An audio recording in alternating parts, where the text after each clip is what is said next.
everyone. Welcome back to the Comic Book Bullies with Nerd is the New Bully. I'm your host, Leroy, a.k.a. The Finger Fisherman, with my co-host. This is Eli the Boobs. Oh, man, I thought you were going to be like the spirit of Birds of Prey and call yourself like Daddy's Little Monster or something, you know? Oh, shit. No, not that. I'm not that witty this week. Yeah, Eli's feeling under the weather, listeners. So what we're going to do is we're going to raise a fundraiser, and we're going to get him like a Winter Soldier arm, you know, or like cable or something. Actually, it's a leg. I need a leg. We need a leg. Who got a leg in comics? No, everybody gets arms. Nobody ever gets legs. Yeah, those Darth Maul legs in the Clone Wars. There you go, spider legs. You can't get regular legs. You got to get like spider legs and shit. Like get 8 of them. Or a tank tread. Rocket Raccoon. Get Rocket Raccoon to get me a leg. There you go. I want that guy's leg.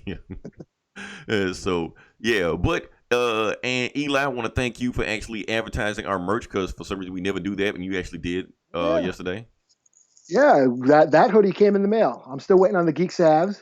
Yeah. Indian time as always, late. So you gotta have a CP time also. Yeah, yeah. The Comic Book Bullies hoodie came in, and it's quite nice. A nice quality hoodie. Yeah, I'm up in Minnesota. Basically, you're like our fashion model for right now. So I'm like, cool. Yeah. I was actually I posted on in my Facebook stories, and I was getting all kind of reactions and stuff from it. So one of our female listeners wanted to say, "Hey, Eli, that was the first time seeing you." So. Well, hey. Our female listeners' reviews just went up just because of the Comic Bullies hoodie. That being said, can we move on to the sad stuff now? I guess it's sad. Yeah. So we had another celebrity death, which I was actually kind of shocked about. Kirk Douglas. Yeah, I didn't even know he was still alive. I didn't even know he was still alive. That's the thing. How old was he? Like 120? 127 years old? Yeah, like, what the fuck, man? This dude's old as fuck, man. He's like Yoda old. Right. I'm like, there's no way Kirk Douglas can still be alive. I only knew he was alive because something he did like last year, and I'm like, what the hell? How is he still alive? But yeah, this is Kirk Douglas. Like I said, we're old enough to know who he is. I'm pretty sure nobody, born after 1990 or 2000 knows who Kirk Douglas is. But yeah. He was famous from Spartacus, Mm-hmm. Here's the Paths of Glory. Here's the thing. When I always picture Captain America in my head, it was always Kirk Douglas. Before Chris Evans and all, and the Salinger Kid and stuff like that. It was always Kirk. Suppose he, yeah. Because the chin. Yeah, and the he has the best chin in Hollywood. Yeah. So that's my thing. Yeah. Well, he's Michael Douglas's dad. If anybody who knows who Michael Douglas is. Now it's getting to the point they might not know who Michael Douglas is. Yeah, because that motherfucker's old. Right, he's old as shit. Yeah, he's Hank Pym in Ant-Man movies, but he's Hank Pym. So, no one's seen Romance in the Stone. Romance in the Stone, Disclosure. Black Rain. Black Rain. Yeah. Black Rain was my shit. That was a good movie. Yeah. And Falling Down.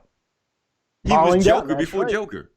Falling Down, yes. Yeah, the Joker of our youth. Of our generation, right. Yeah. And he didn't win a fucking Oscar, but that's cool. Yeah. So that being said, let's talk about the Oscars real quickly, okay? Eli, you got a chance to look at it. I didn't bother looking at it. Black Panther wasn't there, so I don't give a shit anymore. But what'd you think about the ceremonies and stuff? I thought it was cool that Joaquin won, and I must admit his speech was quite moving. I didn't see it, but I saw a lot of people posting it. Yeah, he won Best Actor for Joker, so that legitimizes comic book movies. They're as real cinema, even though they rip off Martin Scorsese. But well, that's cool. You want to be considered a movie, rip off a movie. Yeah, but Parasite won Best Picture, which is surprising. Isn't that a Netflix movie? No, it's that Korean movie. I know it's a Korean movie, but I thought it was on Netflix for some reason. But yeah. No, it was in the theater. I've seen it. It's cool. It's not my favorite movie of the year, but it's good. It's a good flick.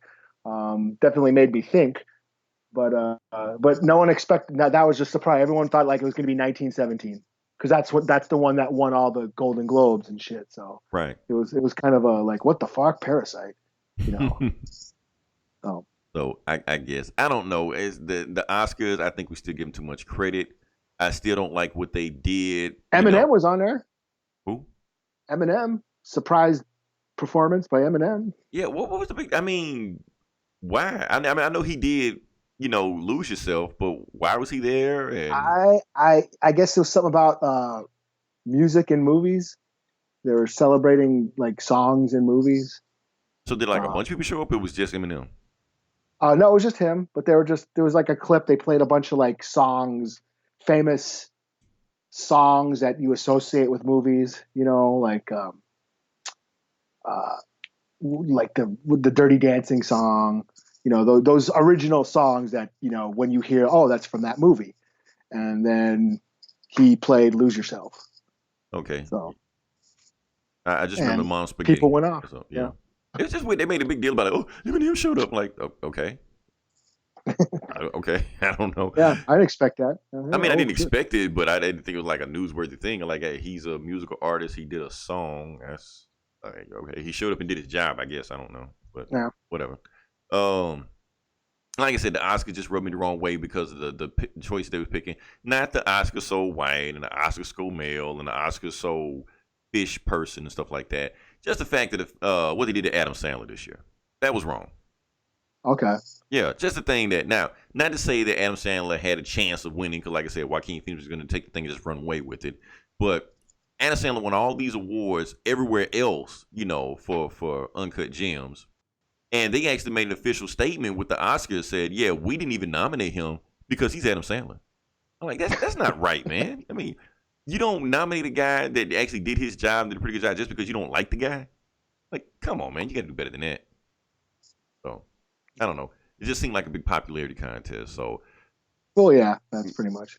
I mean, that's just what it is. It's an award show. Everybody's just jerking themselves off in a circle. So, whatever. Let me say, can actually move into the podcast. I mean, the actual episode of the podcast where we came to talk about. Sure. Let's do it. Let me make sure I didn't miss anything. Yeah, we hit all the main points on there. We're getting pretty good, just Eli.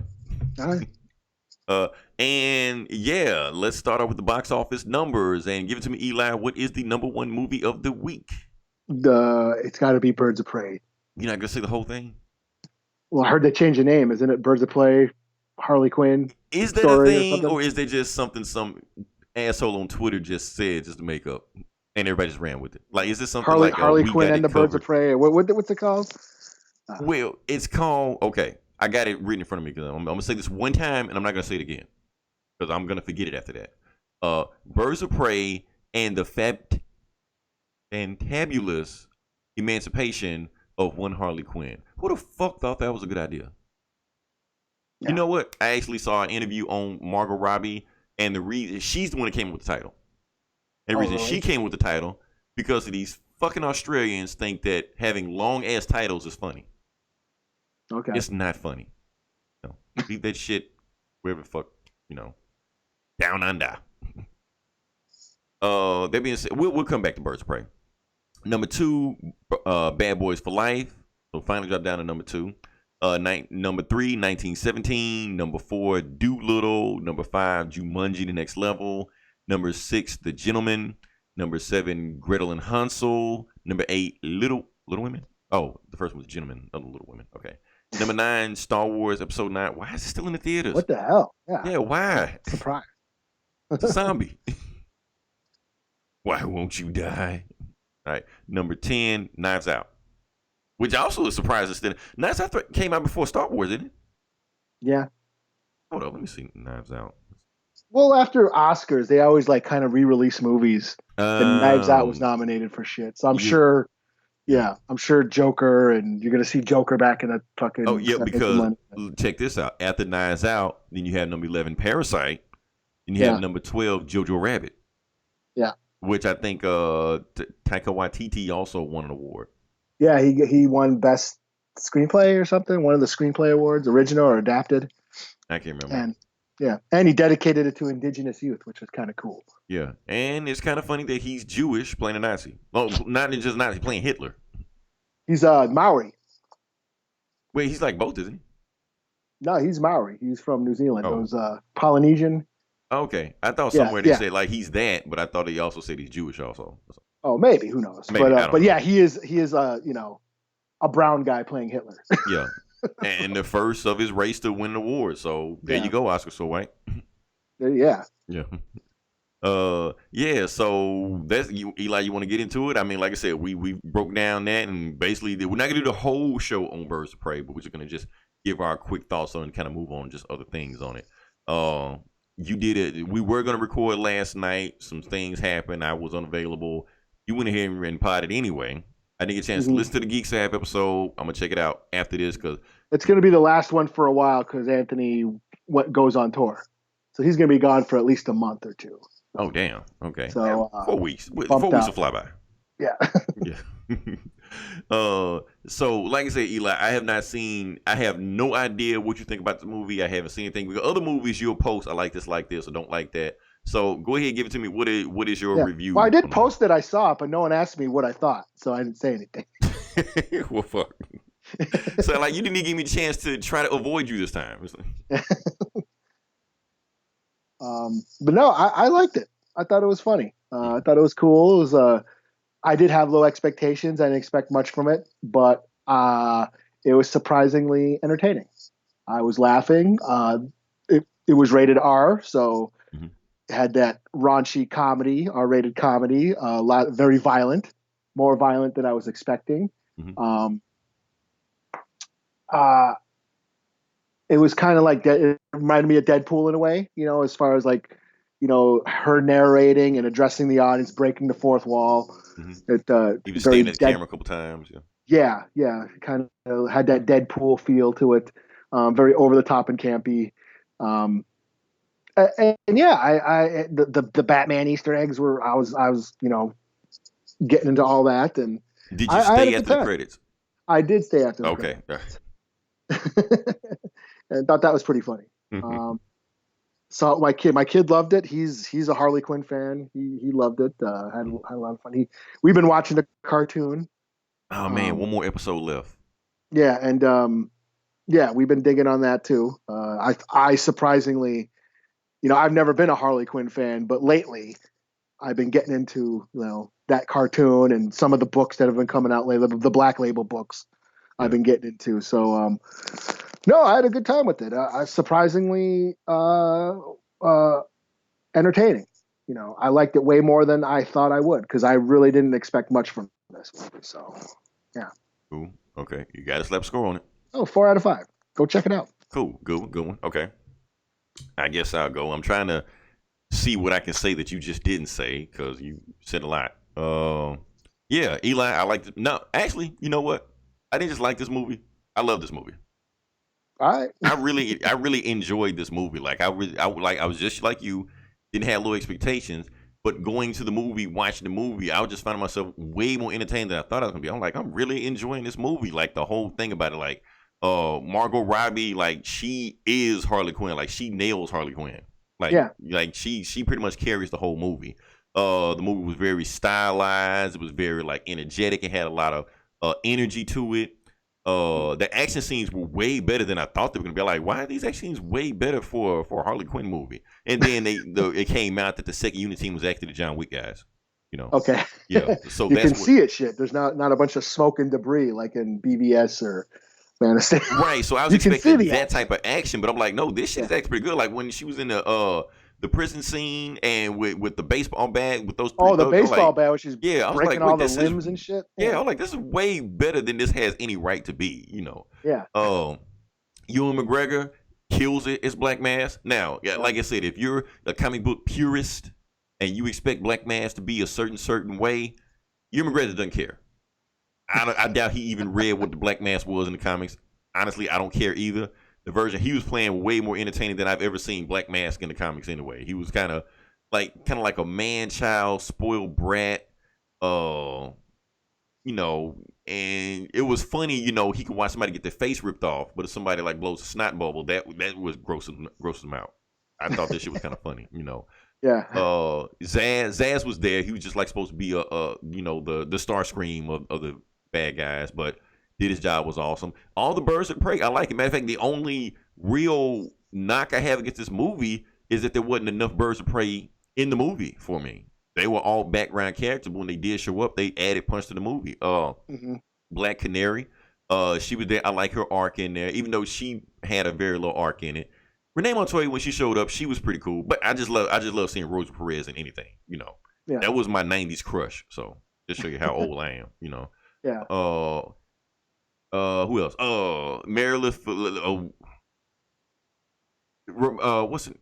Ramona Flowers. Whatever the fuck her name is. Ramona Flowers. Yeah. Playing Huntress. Yeah. That chick. Yeah. I don't know her real name, but yeah, the Huntress in this one. Honestly, out of all the Birds of Prey, she was the one that stole the show. Yeah. Right? And that's how it should be. Like, everybody keep talking about how Jared Leto was in the Joker. Was in Suicide Squad. Oh, he didn't get enough screen time. Yeah, because every time he got into the movie, he fucked the movie up. Meanwhile, the Huntress, if she showed up in the movie, like, she uplifted the movie. It made I want to see more of her. Yeah, I wanted more of her. Yeah. And because her story seemed more entertaining than the actual main story of the movie. Well, she was the only one that had an origin. She was the only one they explained where she was from. Yeah. But that's because it served the purpose of the movie. Like, her origin was part of the plot of the movie. Right. The reveal at the end, and why she was after everybody. But they didn't. I did like that they didn't explain like who everybody was and where everybody came from. They just sort of trusted the audience and the fans to know who these characters were. Right. And at the same time, it's because the story's been told from Harley's point of view, Harley's perspective, which is actually another thing I like about the movie. Now, we just talked about how the movie was. You said the movie reminds you of Deadpool, and it does. Like I said, if Deadpool never existed, the movie probably never would have got greenlit. But it also brings me a little hint. Now, follow me and stay with me. I don't want to lose you. It reminded me a little of Pulp Fiction. Okay. I'm let me make sure I don't lose you. Okay. Because of the way. Now, I'm not saying it's like Scorsese was to Joker, like Pulp Fiction is to this. No, I'm not saying that. I'm just saying I saw a little hint of it, especially with the way the story was told out of order. Well, yeah, a very non-linear story structure. Very non-linear story. Right. And also way of storytelling, yeah. Right. And not just because of the out of order storytelling. Now, I've seen a lot of critics, knock the movie for that because of out of storytelling. I loved it because it's being told through Harley's point of view. And since her mind is fractured, her mind is insane and crazy, of course, she's going to tell the story out of order because that's just how she is. She basically has ADHD, and that's how the movie, acts. Like I said, the whole movie's from like I said, the whole movie is like stylized and colors are popping out everywhere. In my mind, I'm thinking this is probably just what she's seeing. Like, it's probably just a normal looking thing, but since she sees it that way, that's why the movie looks so stylized and dreamlike and things like that, which I love that. And we're talking about Pulp Fiction. Okay, because of Pulp Fiction, like I said, the Birds of Prey were there, and they did give them backstory. But you know how Pulp Fiction kept cutting in from everybody got their own story.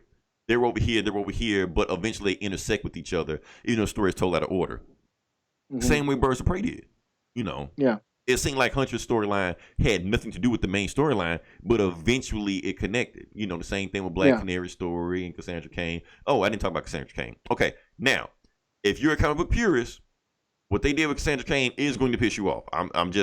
It just is what it is. And that's my only gripes with the movie are the comic booky, nerd, nitpicky things. Yeah. But like I said, that's just me being a nerd, nitpicky bitch about it, Honestly, for what I saw, I was fine. Yeah, it would have been cool to see Orphan, but for this story, it worked. Yeah. As far as the Birds of Prey, like I feel like everybody, the heroes of the movie, if you want to loosely say heroes, I say for the most part their origin stories were intact. Like Huntress' origin story, if you want to go post-crisis, like I said, we go deep here. We're not talking about pre-crisis Helena Wayne. We'll talk about that later on. But you want to talk about the post-crisis origin of Huntress, that was pretty spot on. Black Canary, you can kind of go either way because they changed her origin so much. Yes, at one time she was a lounge singer, and one time she wasn't. One time she was a police officer. So you can kind of you got leeway with Black Canary. So I'm cool with that. But Cassandra Cain, they just threw the rule book out. They just it's pretty much a brand new character and just call her Cassandra Cain. She's no longer a member of the League of Assassins. She's no longer a Batgirl, or maybe she will. She can talk. She can talk. I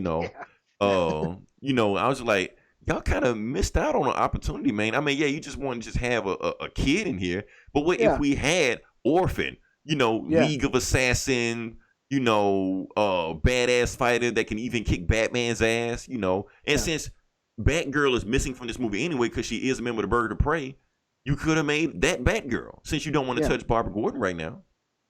You know. And But that's the thing is yeah, like when I heard Cassandra Cain was in this movie, I was like, ooh, you right, know. mm, So when she turned out not to be Orphan or right. Batgirl, I was like, okay. But then I was like, whatever. You know, the movie, I was just so entertained what was going on. Sure, Yeah. it would have been cool if she ninja'd out and shit, and but I mean, we I was got the still fine with it. yeah, we Yeah, have the baddest fighter. I mean, the greatest fighter in the DC universe in the comics, yeah, hiding behind a large glove when the fighting actually starts happening. That's yeah. She kicked Damian Wayne's ass. exactly. So, but like I said, when I watch any comic book adaptation of a movie, I put that stuff to the side. I'm like, this is an adaptation. I don't Mhm. expect it to be a translation because you can't translate this stuff. The comics are the comics, the movies are the movies. And for the most part, okay, they changed up Cassandra Cain, but everybody else in the movie does feel like, okay, they changed up Black Mass, changed up Zaz, but I thought that was for the better, honestly, out of both those guys. Yeah. But they still had the core aspect of those characters. Roman Sinus is always supposed to be like a warped version of Bruce Wayne. Like, what if Bruce Wayne was like a really an asshole? So Mhm. that's what I enjoyed about the movie from that one.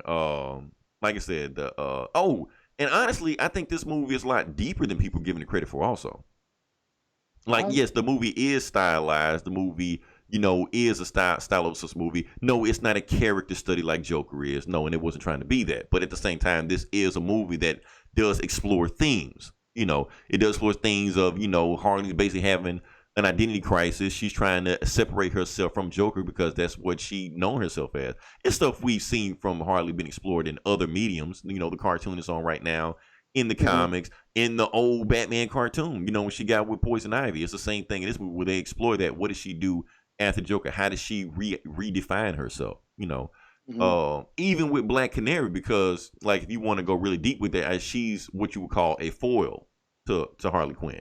Because just like Harley Quinn broke away from Joker and has no idea what to do, Black Canary is the same way tied to Black Mask. Like, he Mhm. calls her little bird. She sings for me, something like that. And she basically feel like she's trapped because she's tied to Black Mask. Now, I'm going to even a little bit deeper with this. Now, a lot of people are pissed off about Black Canary being race changed. I don't care. But let's I didn't say care. I don't care. But since she is black, let's take this a little step further. Now, since they did make her black, it does bring up a Maya Angelou poem to me. Making her black and making her the Black Canary and singing while she's trapped to this guy reminds me of the Maya Angelou poem, I Know Why a Caged Bird Sings, which is what that poem is all about. Basically, a bird that's locked in a cage that's just finding any kind of happiness they can because that's all they can do. So Mhm. I don't know if the movie was taking it that deep. That's just what I took from it. You know. And another thing about Black Cat, when did we start calling her Jesse Smollett's sister? I find that offensive. That's I don't Journey even know. Smollett. She was famous way before him. So I I don't don't even know know. who you're talking about. Okay, never mind. I went off on a tangent. I'm Yeah, you sorry. went I'm back. deep. You went too deep for me, I know. man. I'm sorry. I'm back now. I'm back now. Okay. Like I said, the action was scene, the way they brought Harley in was great. Eli, I'm gonna be honest with you. I like this movie better than Joker. You know what? I think I did too. But if you say that online, they're gonna look at you like you're insane. I'm just like, because okay, as far as the Joker, it was like I said, they're throwing awards at Joaquin Phoenix left and right, which he deserves. I'm not saying he doesn't Yeah. deserve it. He deserves left and right. The movie as itself, I don't think level was at the same level that he was. I think he brought the movie to another level that it probably wouldn't be if he was there because, like I said, 96.7% of the movie was all him, so it was based on his performance. But Yeah. Joker is not a movie I want to watch again. I Yeah. seen I it have once. I'm no, good. and as much as I love Taxi Driver, I Yeah. don't like watch Taxi Driver all the time. Like, the movie just takes a lot out of you. Just like, Yeah. oh, because it's so Yeah. depressing, so dark. You don't want to watch this shit again. But you Yeah. watch Birds of Prey, it is fun. It is energetic. Like I said, Harley is basically DC's female Deadpool. I've watched Deadpool like a Yeah. zillion times. And even at the end, Yeah. when I watched this movie, I'm like, damn, I want to see this shit again. I mean, mainly because I might have missed some things. Mhm. I've been watching all these YouTube videos, stuff like that, and there was some Easter eggs I did miss from there. For instance, when she was in the police in the Gotham PD, fucking up shit. They're saying there was a scene that might have been a Condiment King Easter egg in there. Oh, really? I didn't see that. That's what I'm saying. They said when she went to the lockup, when she had the beanbag shooting people, they said she went to Yeah. police lockup and she grabbed another gun and shot a dude with mustard. Oh, no shit. Yeah. So it might have been a Condiment King shout out. We don't know. So, yeah, man. Oh, and now I think we do have to talk about this, Eli, about the agenda. Yeah. We have to address. We have to address it because I've been on Twitter. There are the same way the people going against Ghostbusters and stuff like that. They come in at Harley Quinn the same way. These YouTube assholes that made 50 million videos of Captain Marvel, they're back in business. Yeah. All these soft nipple tough guys getting their nipples all chafed and shit because of a girl. They are so happy about the box office numbers. They are like cake and ice cream right now, dancing in the street. We did it! Like, calm the fuck down. So they're saying that Birds of Prey has a woke agenda. And you know what's so funny about it? The fans of Joker and the fans of Birds of Prey on Twitter are like at war with each other. Because the Birds of Prey fans are basically on the Joker fans incels left and right. Okay. And they're like, don't you have to go dye your hair? Don't you have to go shoot up a school? I'm like, oh, okay, you went too far with that shit. Like, damn, okay. So, yeah. Oh, the internet. The internet, you gotta love it. What would we do without it? So, yeah. So, I mean, I didn't think. I mean, the only scene I felt like, okay, that they were kind of beating it on the head was when Black Canary saying "It's a man's world." Yes, that's like it was the a man only time where I'm like, yeah. Okay, now they're kind of pushing the agenda. Yeah, that was the only time. But other than that, I didn't. I mean, I definitely got this is a movie about female empowerment and independence. A woman gaining her independence and all that shit. But I felt they weren't like overly beating it over the head. I kind of thought they were, me personally. Okay, well, the man's world song, the Journey Smollett sing, definitely was there. I think the one time they definitely crossed the line and went over like beat you over the head with it was in the club scene where Black Man stripped that girl down to her underwear. Okay, that was. I thought he was just being an asshole, but I guess he was being an asshole. But it's like, was that scene even really needed in the movie? Sure, because he's an asshole. He is an asshole, but he's just grabbing some just random girl and telling her to strip. I feel like that was kind of pushing he's a raging misogynist. We got to take him down. I feel like that was going over the edge. Well, yeah, because he was an. Because he's an asshole. But that's like I mean, like sometimes you just need the bad guy to be a bad guy and remind us why they're a bad guy. But we've already have so many scenes why he was a bad guy. He was cutting people's faces off to begin. But they want to make sure and because he didn't even do anything violent to the girl, he just made her just strip down. Basically, he just showed his power over the power. Right, over women. Even that and then here's another thing that I had a problem. I thought and see that's the thing for me because I'm a sick, twisted fuck. Yeah. I wanted more. I wanted this. I wish this movie pushed it further. How could it push it further? He should have shot. He should have shot her too. God damn! Yeah, that's what I was. Yeah, that's what I'm talking about. I wish as violent and as brutal as it was. Yeah. I wish they pushed it even further. Like, give me more brutality. Have Harley Quinn breaking more bones and skulls and all that shit. But because at the end when the big climactic fight scene, that was a little underwhelming for me. I feel like the fight scene in the actual amusement park was underwhelming, but when the car chase with the roller coaster, I feel like that was awesome. Yeah, that's what I'm saying. It's like the climactic battle at the end with all the when the Black Mask crew shows up and they all start fighting. Everyone starts kicking each other's ass, and it's just standard hand-to-hand combat action movie superhero fight scenes. That we've seen before. I was hoping they would have went John Wick or Deadpool, and that's the thing. You can tell which fight scenes the John Wick guys worked on and which ones they didn't. Yeah, you can tell the Amusement Mile that wasn't one of them. So. Yeah, because we're seeing we got to see like bones being broken, people getting shot in the head, faces getting ripped off, the dude getting blown up with a grenade. Give me more, like just keep going over the top, that because that's what they were doing. It was going for this outrageous comic booky violence. Just keep pushing it. That was my main thing. Like just keep going. I thought they went pretty far, but I feel like there were some like awesome action scenes and a few lackluster action scenes in it. But even the Amusement Mile part, I thought was pretty fun. It was just, Yeah.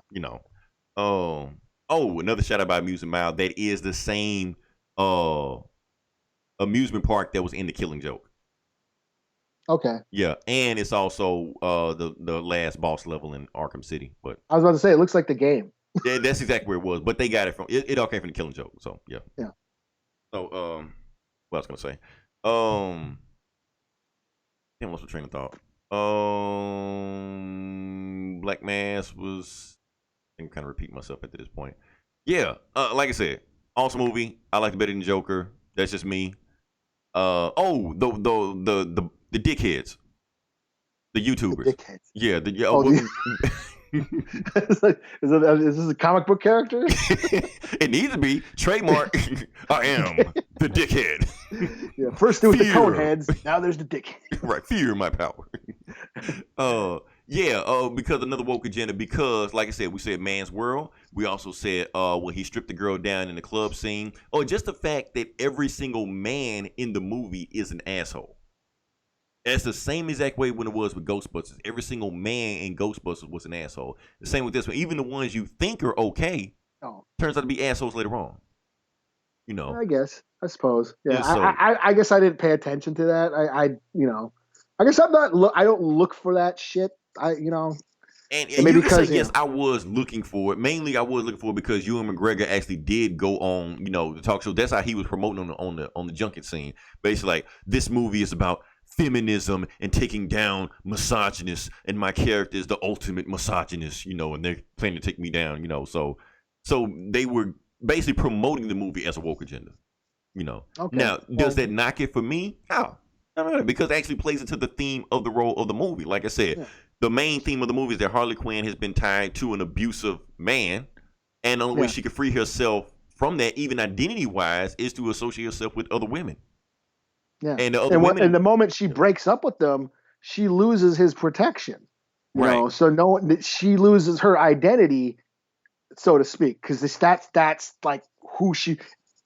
Until like a few years ago, Harley Quinn's just always been the Joker's girlfriend. Right. Until recently, now she's her own independent character now. And right. You could say it's the same way in marketing that DC's trying to do versus in the comics and in the cartoon and everything like that. Because when the New 52 started, she was still Joker's girlfriend until Joker cut his own face off and then say he's going to do it to her too. So like, okay, this guy is too fucking crazy. And that was the last time you really seen them together in the comics. That's been fucking like 10 years ago now. Yeah, it has been, hasn't it? Yeah, time flies. And like I said, every woman in like every technically female in the movie is tied to another man. Like basically, you can almost say Renee Montoya is tied to the man, the system. The system, the cops. The cops. Like they are the man. She's getting fucked over by on the job. Right. And that's why Harley Quinn takes to Cassandra Cain so fast. Like that's why she's so endeared to her, because Cassandra Cain, like she shows her a picture of the Joker. Cassandra didn't know who the Joker is, so Cassandra Cain is the first person she's met that doesn't associate her with somebody else. Mm-hmm. She doesn't look at Harley as Joker's girlfriend, and that's why she was so endeared to her, because that's the first person that saw Harley as Harley. Yeah. Like I said, man, the movie has some layers to it, but people are just gonna write it off as another comic book movie because that's what they do. Yeah. But I'm gonna give my score, Eli. I'm gonna give it a 4.5 out of 5. Yeah. I had to knock it because of the woke agenda, but yeah. Yeah, it was definitely there, but it didn't bug me. Right. And it's cool because I saw looking online, I realized that I like this movie a lot better than other people do. Because another thing we can say about this movie, that people are saying that it's the movie that Suicide Squad should have been. Yeah. And I agree with that also. But I like Suicide Squad, so. And I think for me, it's like, I guess I kind of expected it to be there. I mean, it's in the title. Right. I expected that, yes, it's gonna be a girl power movie, and I kind of just knew it going in there, into the movie. I was like, yeah, they're gonna shove a bunch of woman empowerment themes in my face. Mm-hmm. But for me, I didn't mind it, and I didn't think it was overly done. Not the way like Captain Marvel, like the I Am a Girl, the No Doubt song. Yes, Captain Marvel. Like that was that. Like that. I rolled my eyes. I cringed at how blatantly, agenda pushing that was. And I didn't get anything like that from this movie. Well, my like I said, thing the is, closest thing was when she's singing the James Brown song. That was like, okay, I get it, but I'm gonna give you another but I'm example. a James Brown fan, so maybe I gave it a slap. Yeah. Well, people misunderstand that James Brown song, though. Yes, it is a man's world, but it can't be nothing without a woman or a girl. Listen to the lyrics. Listen to the lyrics. As he's telling you what it is. They just take one part of it, just go from there. Yeah. So we now you said they sang a man's world when she was in the on stage. She's a little birdie trapped in the cage. She belongs to it. But what was the last song at the end of the movie? Barracuda? I remember they played Barracuda by heart. Okay, not Barracuda. Okay. I don't know. The last song right before the credits roll was I'm a Motherfucking Woman. Oh, I don't know that song. I didn't know the song either, but I'm just listening to it. I'm like, oh, okay. I get it. Who does that? I don't know. Oh. It wasn't on the soundtrack. Well, at least it wasn't Ladies First. It might as well be. But I'm just saying, they were going to pick some woman song in there. You know what? They should have did, I'm a bitch, I'm a lover, something. I would have loved if that was the end of the song. Oh, man. Or fucking, what's the Spice Girl song? Or... Oh, shit. Now you going back. How the fuck you know Spice Girl songs, Eli? I'm trying to think of how the one went. Oh, shit. Because did they have girl power? Wasn't that them? That was them with the girl power, right? Yeah, but they were so prepackaged and marketable, just like, we're not talking about Spice Girls. It could have been worse. That's what I'm saying. It could have. And that's the thing. Like I said, the difference between Harley Quinn and Captain Marvel is that one is a good movie, one isn't. So when you shove agendas in there, they blatantly stand out because you're in a bad movie. So we stick a Gwen Stefani song in a bad action scene to begin with. Just like, first you're bad, now you beat me over the head with stuff. But at the same time, with Birds of Prey, yes, they did have a lot of feminist agenda in the movie, but it was still entertaining. Yeah, there was all kinds of brutal ass whooping. For instance, something a dude would like, doing the fight scene, Harley gives Black Canary a scrunchie to roll up her hair so she can beat up bad guys. Yeah. What's her face has to shit out the diamond and shit. Right. So it's funny, but it's still, serving a purpose, with the feminist agenda also. Oh, it's girl power. It's us to stick together, Yeah. There's still a bunch of explosions and shit that dudes like too. Right. This shit doesn't bother me. Look, I grew up watching the Golden Girls. This shit doesn't bother me. Some of you guys need to just get over yourselves, Oh, yeah. So, did I get my score yet, or can we move on? You said 4 out of 5, or 4.5. 4.5 out of 5. That's what I get. I'm sticking to it. I don't care. Fight me. I will fight anybody that disagrees with my opinion. That's just what's going with it. Better than the Joker. Fuck anybody that disagrees. So yeah, I'll raise you on that. Yeah. Okay. It's you, Eli. It's you and I. You and I against the internet. Let's do it. All right, let's move on past. I can't wait. And honestly, Eli, I thought I was gonna have to fight you on this podcast today. Well, you're the one who liked the Joker. I thought it was I. So I'm glad we had a fine, calm conversation on this one. I hate to go to war with you, even though anytime we do go to war, our views pop up. But let's move on to the next one. So we talk about this spiral thing. Yeah. Okay, Eli, I don't know how to feel, man. I don't know. I haven't watched Saw movies, I think, since the third one. I kind of just like it's because it's got to the point they were just torture porn. Yeah, they're the same movie over and over. Yeah, and it's like the plot got less and less important. Where the point was, I don't think there was a plot. It was like just chop up people. That's it. And it's like that's cool. But once you've seen like the first 3 or 4 of them, it's like, what's the point? And I think that's about all I've seen. It was like I haven't watched a Saw movie in like a good decade. I mean, right. I haven't seen them all. Especially as the main bad guy in Saw, they killed him off in the third movie. He was for dead in the first one, wasn't he? Oh no, he was on the ground. He was on the ground, but they killed him in the third. And they made 7 of these things. So why? Who the fuck? Why? Yeah, I don't know. This is not a movie, a franchise I want to break down. This is not my Fast and the Furious. If anybody else is a Saw franchise fan, and we gotta get Ogar. Eric. He likes the shit. Oh, he loves the Saw movies. Really? He can He can bust down the mythology like you. He's like you. There is not a Fast Saw and the mythology. Do not tell me this. Oh, he'll break it down. There is not He a wrote lore to these movies. He wrote a review. Like he wrote a review, on the last one that came out. And, what the he fuck? loves that shit. Wow. But I saw the trailer and I was like, oh wow, I'm excited. This is the first Saw movie I want to see. I'm not gonna say I'm excited. I'm gonna say it piqued my interest. Because it's gonna piss people off because if the only mythology to Saw is he's kind of an SJW. He's an SJW serial killer. He goes around killing like people that like corporate assholes, billionaires, people that have wronged other people. He's tortures them. That's his MO. So this is a Saw movie for the woke era.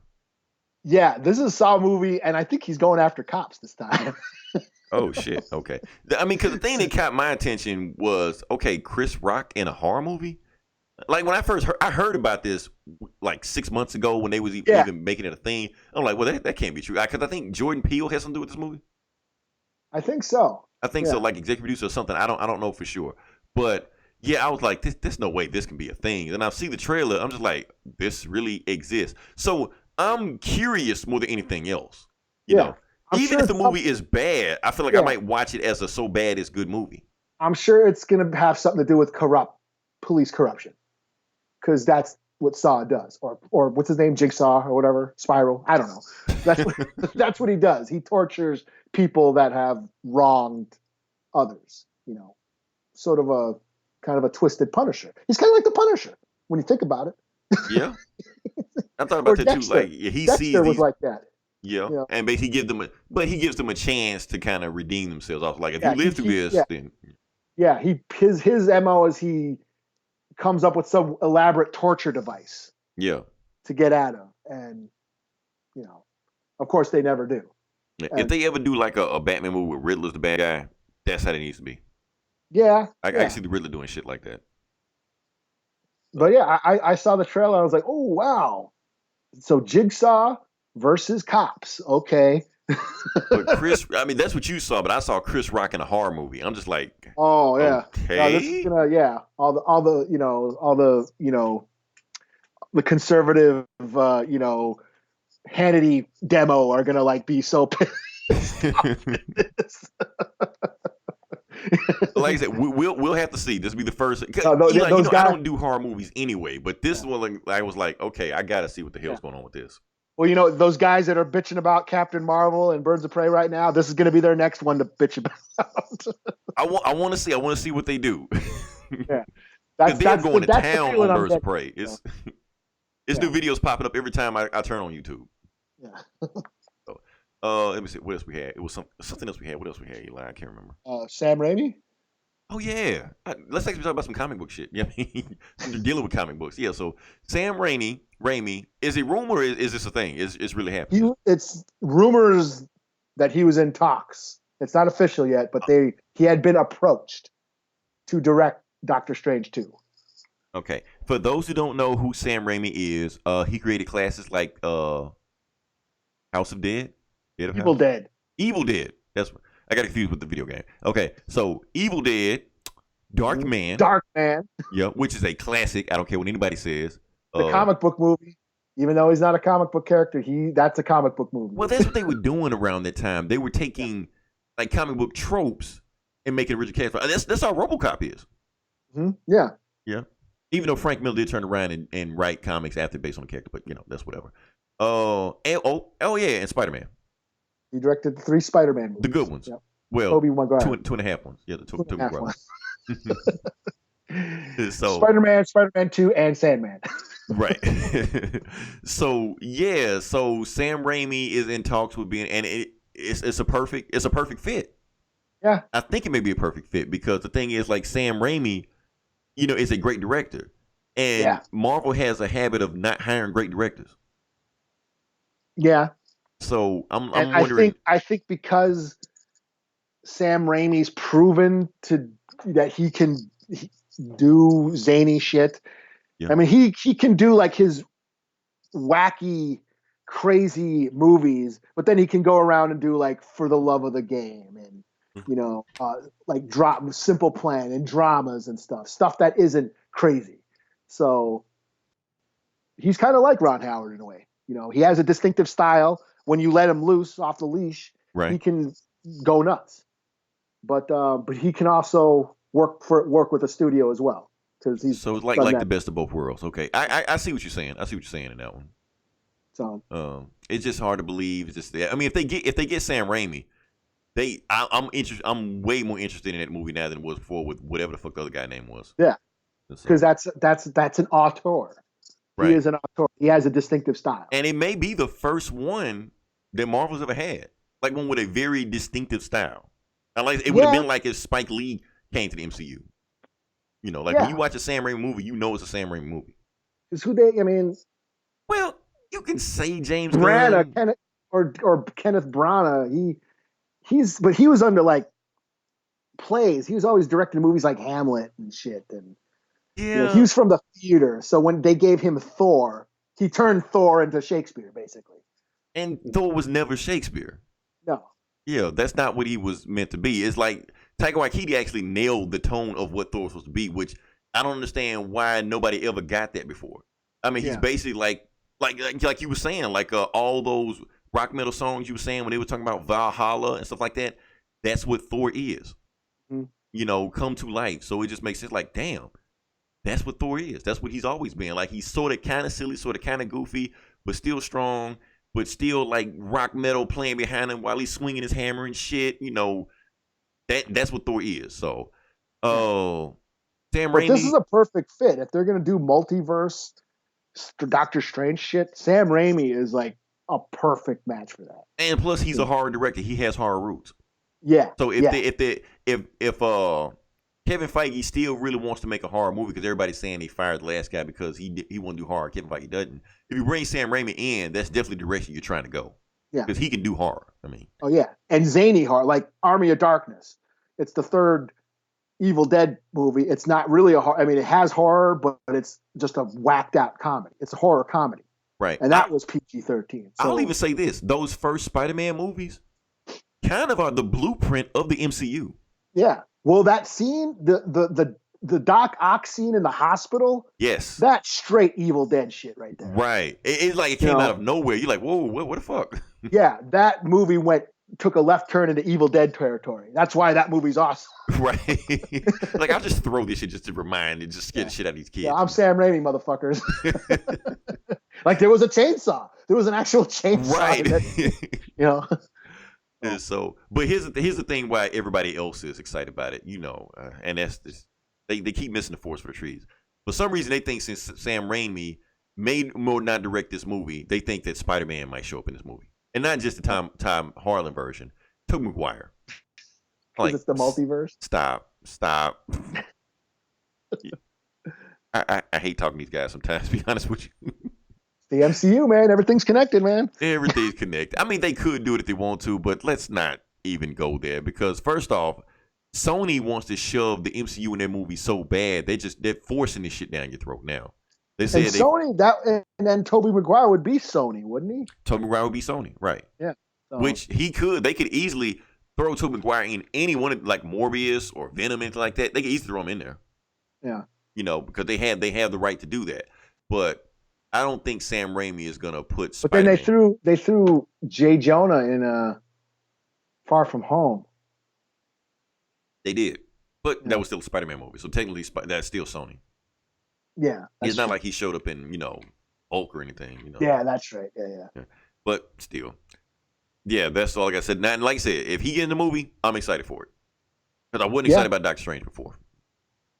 They would pique my interest. I'd be down to see that. Yeah. All right, let's move past that. So can we actually talk about the video game section now? Sure. I only got one thing to talk about in the video game section. We just move on past from that one. So this week they actually announced the games that are going to be at EVO 2020. That is, like I said, the biggest fighting game of all year. They used to host in Las Vegas. Sometimes they have it on ESPN, sometimes they don't. And I'm filibustering because I'm trying to find the actual games, and I've just found them and about to pull them up right now. So the games they have listed, they have Under Night and Birth, something. I don't know. Tekken 7. Some of these games I don't know. They just like throw names together. Tekken 7, Soul Calibur 6, still hanging in there. Grand Blue Fantasy Versus. It's some weird anime shit. I don't know. Samurai Showdown, aka Sam Show. Dragon Ball Fighter Z. I'm excited for that one. I'm glad that one's back again. Smash Brothers Ultimate, of course. And Street Fighter 5, like I said, which is the game that I'm on. Matter of fact, Eli, even though I know we were supposed to be recording last night, that's all I did was play Street Fighter yesterday. Sorry. Okay, yeah. I'm telling you that. It's like telling your boss, like, where are you late? I'll play Street Fighter. Sorry. No, it's fine. It gave me a chance to, well, it actually do work, right? Yeah. Well, I was fucking off. Okay. Oh, and the last game on there is interesting. Marvel vs. Capcom 2. Like 2? Yes, 2. The one that I want to take you for a ride. That one. Apparently this is, I think, the 20th anniversary of that game, and they're bringing that game back just for tournament. So I got like super excited over this shit. I'm like, whoa, Marvel vs. Capcom 2. Okay. So, but what they're doing, it's not going to be like a regular tournament like everybody else. What they're doing, they're going to take like the last 4 Evo champions of Marvel vs. Capcom 2, and they're going to invite like 4 newcomers, and they're going to have like a final 8 and just let it go at that. And I was like, oh man, I got like really excited for a second, Eli. I was thinking that it was going to be like a regular ass tournament like the rest of these games are. But the thing with Marvel vs. Capcom 2, you can't find that game anywhere. Like, it doesn't exist anywhere. You can't even find it online, like on the PSN store, Xbox Live, like that. It's not on there. They removed it. So nobody can practice and shit? Nobody can practice. Nobody can play it, nothing. So I'm sure like the game, I mean, the controls are pretty standard in those games, right? Right, but when you get to that level, like Evo level, every little bitty thing changes. I'll give you an example. Like, hold on. Like Street Fighter 5. Now, Street Fighter 5, like I said, I've been on it. And the reason I was on it all day yesterday, like I said, I was playing with a buddy.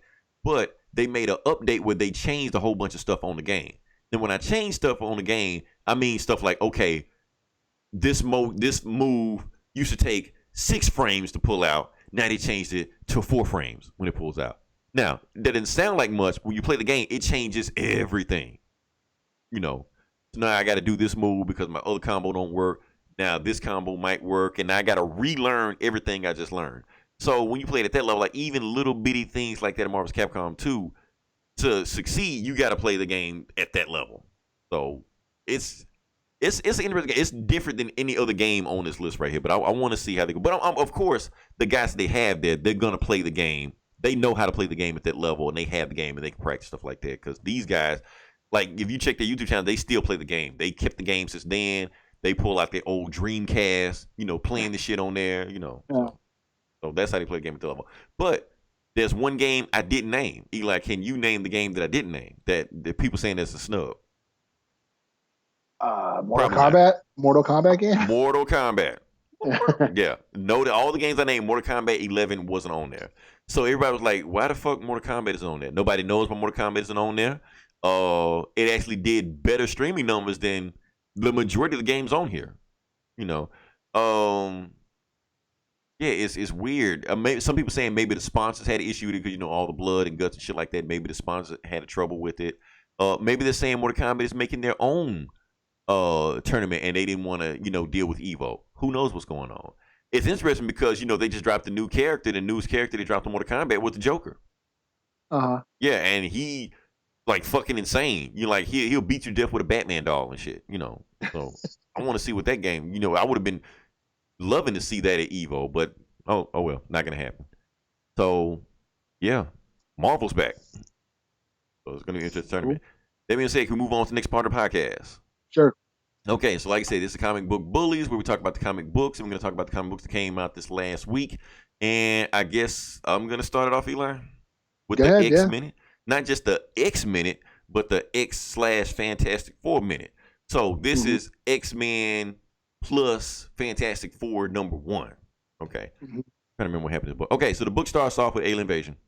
Fantastic Four fights them. That's inconsequential to whatever the plot's going on with that. Moving on to the X-Men, we go to the island of Krakoa, and Kitty Pryde is back on the island, but she's actually not allowed to go in the island but Professor X asks her to meet with her, so she has to go like through the back door or some shit like that up some stairs to talk to Magneto and Professor X. And basically, she's showing them, and they're showing her the footage of the alien invasion with the Fantastic Four was fighting. They were like, yeah, alien invasion attacked New York. It's like another one? Yeah. But here's the thing. Fantastic Four showed up, didn't do shit. The boy, Franklin Richards, stopped the alien invasion by himself. She's like, wait, what? Yeah, he did it by himself. The Fantastic Four didn't even do shit. So he's becoming way too powerful. But no, actually, not even he's becoming too powerful. He's actually losing his power. We need to find exactly what's going on, why he's losing his power, and if we can fix his power, get that power on our side. So we're going to go recruit him. We want you to come with us too. But since you can't walk through the portal like we can, we need you to jump on the ship, take your ass to New York right now. By the time you get there, we'll meet you up there. Like, the reason they want Kitty to go there because Kitty and Franklin has history. So here's my thing about Kitty Pryde. Is everybody in Marvel in love with her? Like, in universe? Like, okay, you tell me, man. I don't know that shit. I'm thinking, like, okay, Spider-Man was in love with her, or is still in love with her. Star-Lord left the Guardians for her. Oh, that's right. Colossus, like, jumped on her when she was like 13. That's a whole nother story that we probably won't bring up anymore. Who else? Oh, and Franklin Richards obviously got some kind of like, that's my babysitter crush or some shit on her. So basically, like, they using Kitty Pryde as a honeypot, basically, you know. So they go there. Where we go to the Fantastic Four, Yancey Street. That's where the new base is at. Franklin Richards is being experimented on by his dad, Reed Richards, because Franklin Richards' power is going away, and they don't know how his power is going away. Reed's like, I can't figure it out, but maybe. And Franklin stops him because he thinks he's about to say, maybe it's for the best you lose your power. He's like, I'm gonna leave. I'm gonna get out of here, you know, before I yell at my dad for some stupid shit. He goes to with Ben Grimm. They sit down and talk, have a conversation. And Frank just lays it out for him. He's like, my dad's the smartest dude in the world. He solves universe problems every day. No big deal. So why is the two things he can't do is fix me and fix you, Uncle Ben. And thing is just like, okay, I'm going to stop you right there because Reed is a good man. And I know if he could find a way to fix us, he would have done it by now. Because he know if he didn't, he know neither one of us would ever forgive him. So while they having this conversation, they look outside. It's the X-Men knocking on the door. They're like, can we come in? But they can't get in there because Sue has blocked the door with her invisible force field, shit like that. She's like, X-Men, what the hell you want? And Professor X and Magneto fly down, like, Sue, you know what we want. Where's the boy? You know, shit like that. So they're like, tell you what, we're going to have a meeting just with the leaders. And we're going to go up here and we're going to have a conversation about what's going on. We're going to sit down and we're going to talk. And it doesn't end with just a casual talk. They just end up arguing the whole time. Kitty's there the whole time. And Kitty was like, you know what? Frank, you want to get out of here while they sit there and argue all day? Like, yeah, let's go. So Kitty just takes Frank and just leaves, and they go to Washington Park. Now, Eli, how do I know this is Washington Park? Because of the Spider-Man game. Because you played the game? Because I played the Spider-Man game. So they're in the middle of Washington Park, and Kitty shows that Franklin that you see the Krakoa portal right there. That's how close you are to your family. You can literally just walk to that portal, come to Krakoa Island, walk back, and they won't miss you. Because you're a mutant, you can walk back and forth. Like, and she's like, that's a good idea. But while he's contemplating what he's going to do, if he's going to walk the portal or not, Human Torch shows up. Like, what the hell are you doing? Franklin, you go back home. Kitty, I expected better of you. Why are you kidnapping my nephew? And while they're arguing shit like that, a big gust of wind just blows him away. And boom, Storm is there. And now the X-Men and the Fantastic Four are fighting in the middle of Washington Park. They're just going at it. Iceman and Human Torch throwing shit at each other, calling each other, fuck you, Snowflake, you know, shit like that. And Magneto was throwing cars and shit like that, and Sue Storm is just like waving this shit away with her invisible force fields like that. It's epic shit, you know. And Frank's like, man, fuck this, I'm walking through the portal. So he runs through the portal and runs to the other side, nothing happens. And they're like, wait, and the fighting stops, like, wait, what the fuck is happening? And everybody looks at Reed, and Reed's like, oh yeah, that mutant gene that you have, Franklin, I suppressed it. I did it on purpose to make you weaker because I didn't want you as powerful as you've been before. So basically making him weaker makes him easier to control. And everybody's looking like, damn, Reed, you're an asshole. You did this shit to your own son? You know, so the X-Men just leave. You know, it's like, obviously you guys are going to argue. We're just going to just leave and just handle our own shit. So, yeah, so basically the Fantastic Four, when Reed goes back home, everybody just cusses his ass out. Like, what the fuck were you doing, man? Why'd you do that? Why'd you do that to your own son? You know, Franklin is pissed. He was like, I gotta get the fuck out of here. I can't be in this household. So Val, his sister's there. She's like, yeah, let's go. So basically they sneak on board of Kitty's ship because because she can't get to the portal. So that's the only way for them to get to Krakoa. But Kitty says she's not going to Krakoa. They got called for another mission. So you're here, but you're kind of stuck on this boat till we handle what we got to do. But in the middle of the ocean, they get picked up by Doctor Doom. The end. Yep. Yeah. Here's the thing. Doctor Doom's not going to do anything to them. You know why? Because Val is on the ship. Okay. Val is like his like favorite person in the world. It's like his daughter. She calls him Uncle Doom. So if he sees her, he's not gonna do shit. So yeah. Yeah, I thought this book was awesome, man. It's the funny thing is like I saw a tweet earlier today. Like this one book of Fantastic Four has us talking more about the Fantastic Four than all the 20 issues Dan Slott just did for the last 2 years. That's true. Yeah. So yeah, this is awesome. I mean, this is what we want, man. Like I said, the X-Men versus Fantastic Four. We've seen this shit before, but it was like back in the 80s when this shit happened. So they're giving it to us again. Yeah, I'm all for it, man. 4.5 out of 5. Give me more. Yeah, I loved it too. I thought it was great. It's just the family dynamic between the Fantastic Four is in there. Mm-hmm. I loved all the conversations between the two, or between all of them, especially when Ben Grimm is like talking to Reed. He's like, dude, it's bad enough trying to defend you and then you got to pull shit like that with your kid. Right. I thought that was great. And then even Reed's follow up on it, he was like, yeah, I am the smartest man in the world.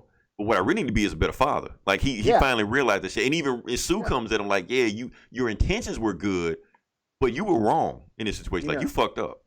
Yeah, and Ben, I mean Ben's just cool in this in this book. Mm-hmm. Talking to Franklin, telling, hey, your dad's not so bad. You got to give him a break. He's got a lot. He has to do a lot of shit. But he understands that he's a kid, is a teenager, and right. But at the same teenagers time, are kind of self-centered, and he knows he's having a difficult time, and so I like that family dynamic was intact there. Mm-hmm. And you had the good old fashioned superhero misunderstanding fight. they really didn't need to fight. They could have talked this out. Yeah, but it's superheroes. It's comic books. You want Magneto to throw cars at the Invisible Woman. So Magneto talking all this shit.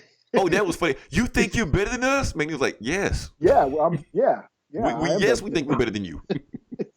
Yeah, Magneto was fun. It was dope as hell, and I enjoyed it. Oh, and another thing brings up like Ben Grimm brings up a very good point with Storm when they're having a conversation. He was like, yeah, he's a mutant. He needs to be with us because we've already seen what happens to mutant with Genosha. They killed like millions of us, so that's why he's safe with us. He was like, and Ben's like, no, that's like the last place you need to be because all you guys did was just make another Genosha. You just don't know it yet. He makes a good point. And it brings up that whole notion of segregation versus coexistence. Mm-hmm. Like should the mutants be segregated? Right. Or is Sue and Reed right? No, our son shouldn't have to go live in some separate, private island somewhere because he's different. You know what I mean? That is the question. But at the same time, it's that old argument. And like you said, the family dynamic in there also where the father is trying to control the son. Yeah. You can almost say like I said, we've always made the comparison with mutants are supposed to be like a race, allegory or a sexuality allegory. What if a father could suppress, like let's say Franklin was gay, What if Reed had the power to suppress his homosexuality? And it's like gay conversion. Gay conversion like that, because basically kind of what he's doing. Like he won't let Franklin be who he wants to be. Basically, Like I said, it's levels to this shit, man. That's why I really like the story. Oh, yeah, and of course that thing about I'm damn about to give it a 5. The God particle. Was it the God power or something? The God power, like that. There must be some new shit. I don't know. Yeah, that there's some secret dimension that all superpowers come from, or something. I don't think it's all. I think it's just their superpower because they never. They got their powers through the cosmic storm, but they never really explained what the fuck a cosmic storm was. Where that cosmic power comes from. Man. Yeah. It sounded a little midi-chlorian-esque to me. Yeah, like, I mean, but it's a comic, so you got to kind of over-explain this shit, because that's what comics do. Yeah. Eventually, somebody's gonna come along 10 years from now, and no, that's what happened. This would happen. That's because that's what we do. I think at Yeah. one time didn't Stan Lee and Jack Kirby say like Galactus gave him the powers or some shit? I was about to say Galactus farted, and that's what happened. Yeah, or something. Who knows? What the fuck? But yeah, I'll let you go. Whatever you got next. I guess since we're on Marvel, the only other Marvel book I read was the Darth Vader #1. Why did I think that was already out? Like Yeah, like it that came came out out this last week. week. Yeah. Well, the Star Wars one came out last week. Oh yeah, okay, gotcha. So, but this is the new Vader series, and this is basically taken place during the same time as that Star Wars book, right after Empire. So Vader's revealed himself to Luke as his father, and he's searching for Luke. And not only is he searching, he's trying to go around finding why Luke is so weak, as in why doesn't he want to turn to the dark side? Why doesn't he have hatred? Why isn't he more angry? Because the people who raised him weak. So he kind of goes around the galaxy. He goes to Tatooine, visits the Baru farm, and Lars, sees that. He goes around and visits Padme's uh, old apartment on Coruscant, kind of searching for clues. And then he ends up on this planet with these rebels, and he finds Padme at the end. And it says to be continued. Padme is somehow. That's got to be a dream sequence. I'm thinking it's a clone or something. It's not real. So right. So that was like the big, oh my God, this week. That's why I thought that book it came out with, because people were spoiling the shit out that reveal. That's why. Yeah.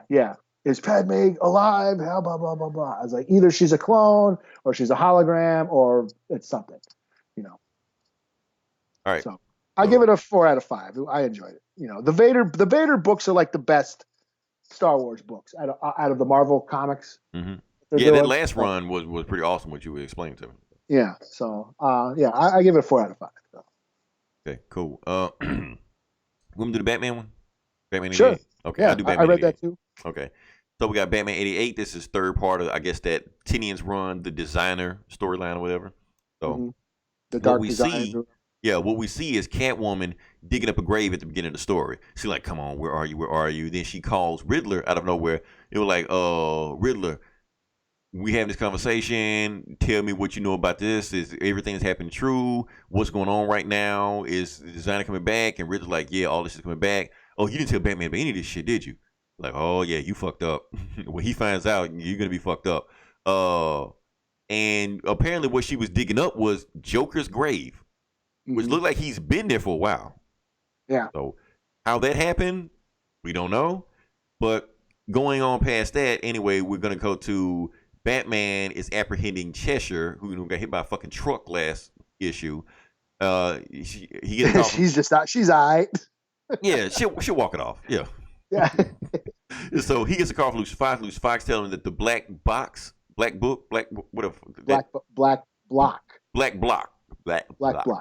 one, yeah. Okay, so it's been basically somebody came in there, broke all the bad guys that they were holding in there. They don't know who broke them out. But it looked like they might have got kidnapped instead of actually broken out, because if they just broke out, everybody in there would be dead by now. So obviously somebody came in there and kidnapped them. Batman's like, give me the address, give me the whereabouts, blah blah blah, and all stuff like that. And I need a car. And Lucius like, oh, I got something for you. Check your left pocket, inside, and pull out. So he pulls out this little device or whatever like that, like a little hard drive, some shit like that. He was like, go up here, take a left over there, and put that on this car. He puts on the car, and it basically said like what it does, it takes off any device, any car he puts that device on. It basically takes the governor off any car so he can go as fast as he wants to, and it does a hologram where it turns any car to make it look like a Batmobile. And Batman's like, wait, you want me to steal this car? He's like, no, this is my car. That's what Luce says, it's my car. If you wreck it, don't worry, I know you're good for it. I know you'll pay me back. Mm-hmm. And he throws Chester in the car, hops in Luce's car, and drives off. So, now, I'm lost. How did Batman find out where they were? Who was? Okay, the next part of the story where they're in Mr. Freeze's old warehouse hideout, that refrigerator place.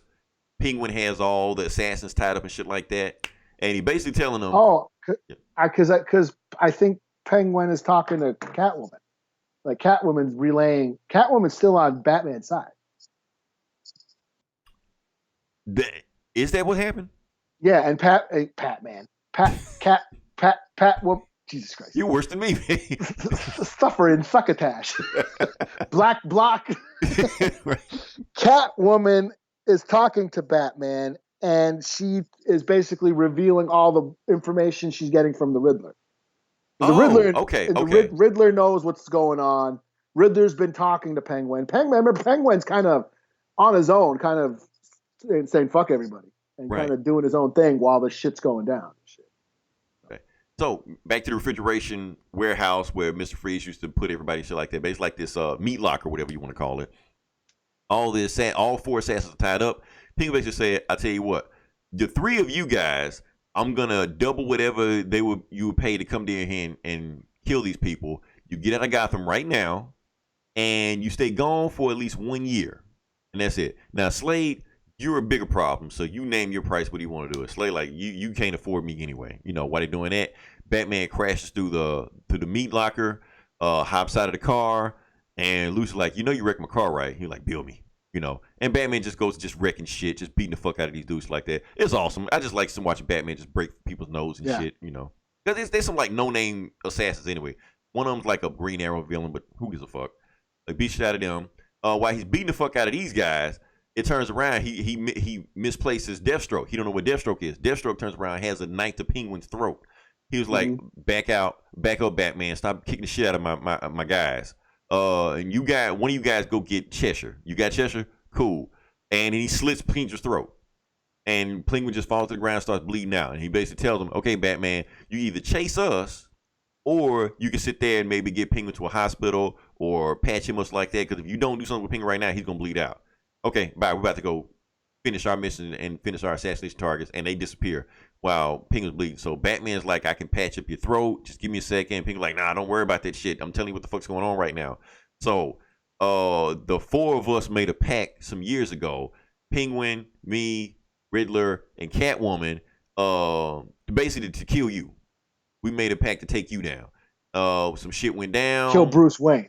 To kill Bruce Wayne. Well, my fault. To kill Bruce Wayne. Yeah. I mean, it makes me think, is he insinuating he knows who Bruce Wayne is or what? I don't know. Does Penguin know that? It depends on who's writing it. Yeah. So because you remember in that Bendis story, when they meet like 50 years later, Penguin said like he always knew, he just didn't tell anybody. That's right. Yeah, that's right. But we don't know. Yeah, of course. Like Batman's got what's her face over his shoulder, and it's like, hey, Lucius. Right.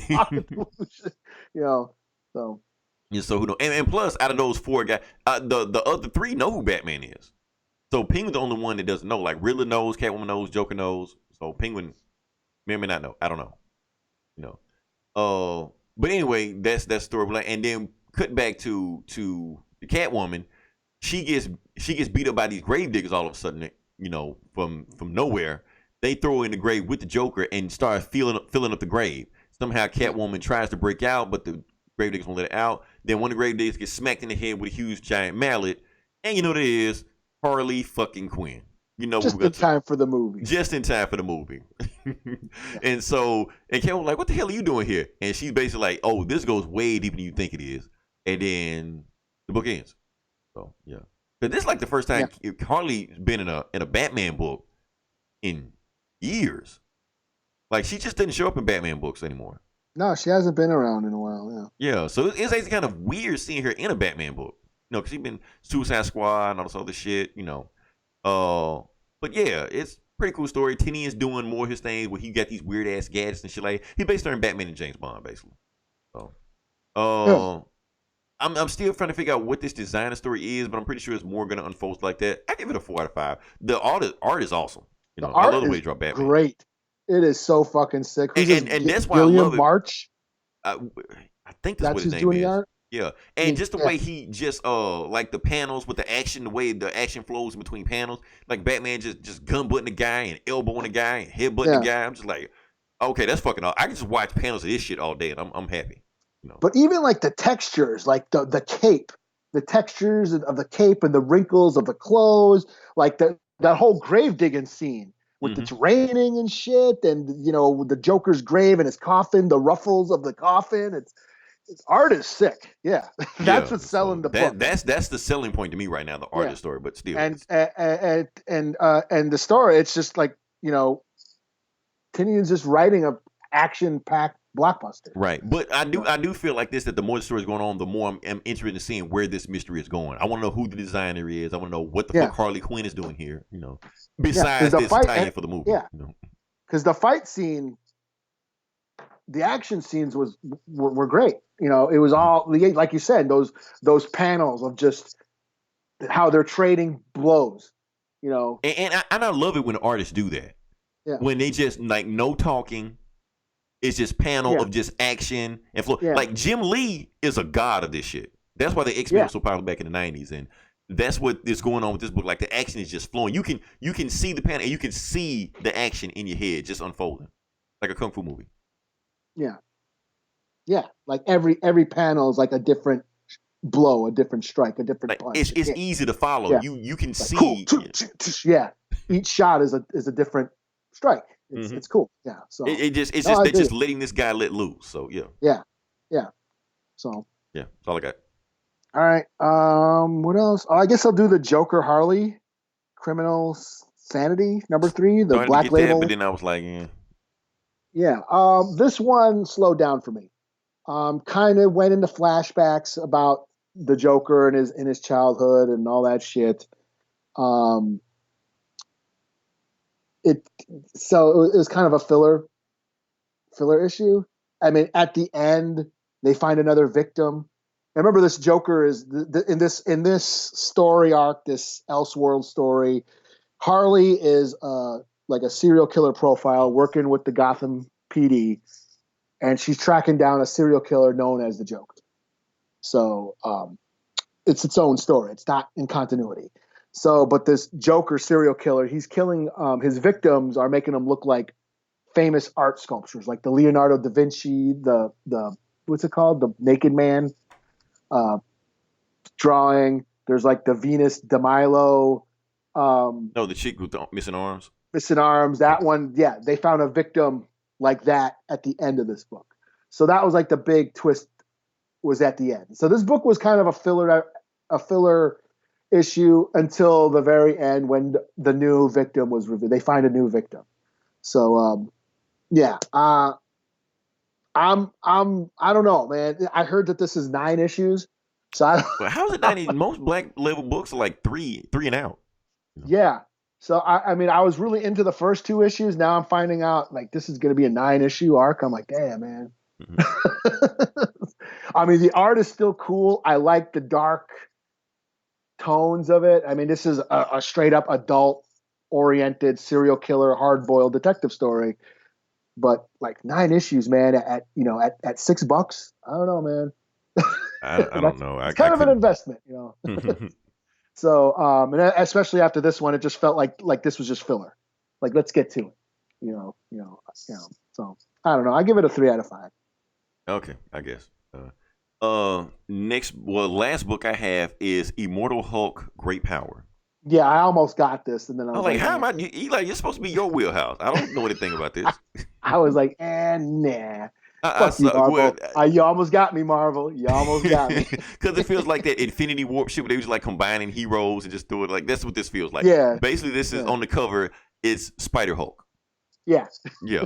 So, I'm not going to go into too much detail about this. Look.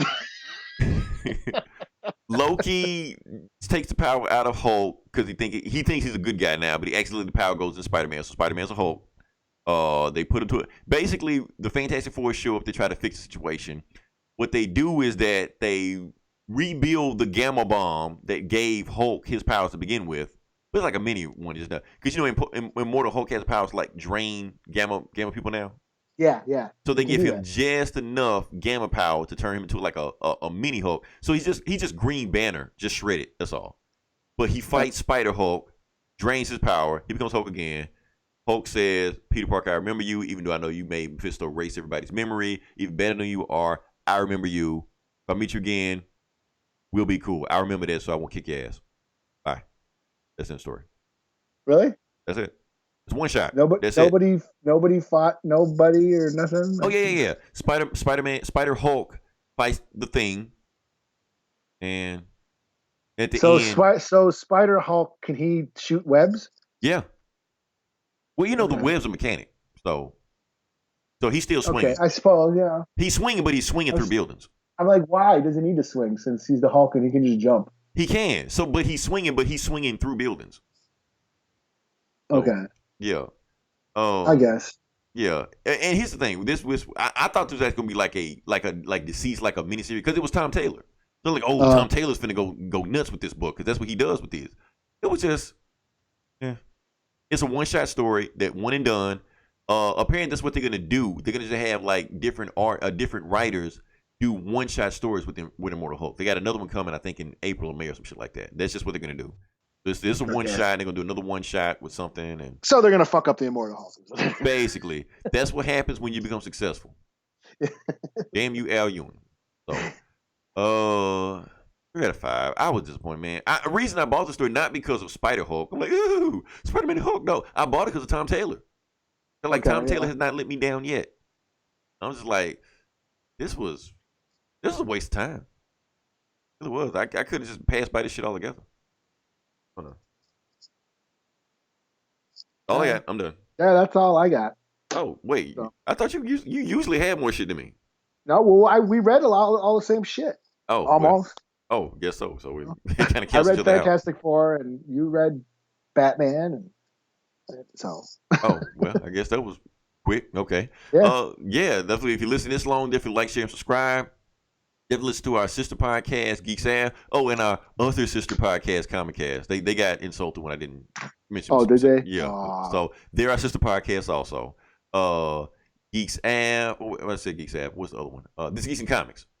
They just dropped a new episode. They just dropped a new episode like about 30 minutes before we started recording. So I'm gonna hear what that sounds like. Oh, Get Valiant. Okay, I listened to Geeks Valiant last podcast.